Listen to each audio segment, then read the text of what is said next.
Hello everybody and welcome to Hobby Faire, aka Show and Tell in the time of COVID.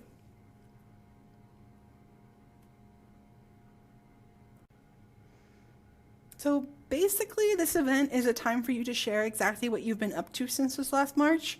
Have you watched or read anything amazing? Give us a pitch. Have you learned a new skill or made something amazing? Show it off. All you need to do is email me or email Parkview Marketing at fresnolibrary.org and I'll set you up to present during the next event. If you would rather not present live, we can also add your project to our team. Since this is our first time doing this, I'm going to use today to give you all a bunch of examples of things you could talk about. This is by no means an extensive list, but could give you a starting point if you are stumped. Cooking seems to have been a very big thing this quarantine, and it's doubly fun because you get to eat what you make.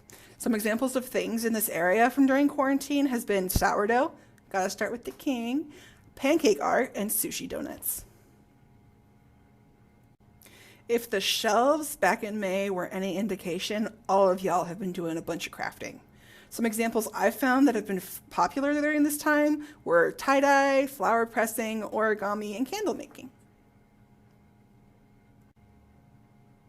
As well as scrapbooking, jewelry, needlepoint, knitting, sewing, quilting, and wreaths for every season. A lot of people also took advantage of the first part of quarantine to catch up on that big long list of things that they usually don't have time for. And this included a lot of people doing things around their houses. I'm sure someone got roped into something interesting, so if you want to share it, we're all for that. Art can be a great way to relax and stay sane. Here are a couple of examples of types of art you can try out. Drawing or sketching, watercolor, nail art, paint by numbers, photography, musical instruments, music is art, and coloring.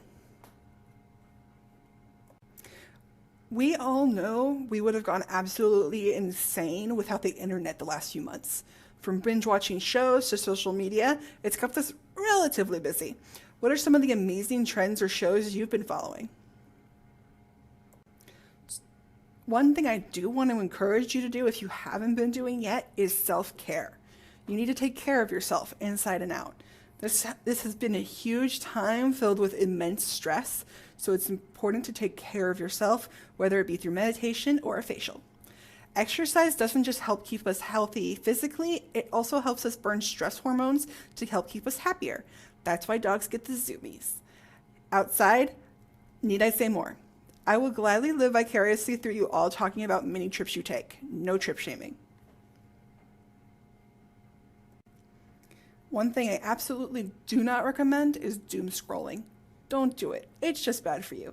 Take it from an incessant worrier that focusing on all the bad things that could happen just leads to a snowball effect of anxiety that sucks the joy from everything.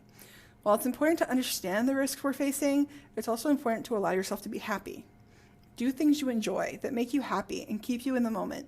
Assign yourself a time for looking up news or worrying, but try to minimize that part and stay in the present. So if you'd like to participate in our online show and tell / Zoom party, please email us at either parkviewmarketing@fresnolibrary.org or me, Ariella Mason, at fresnolibrary.org, or you can call the Woodward Park Library and ask for the Teen Services Librarian.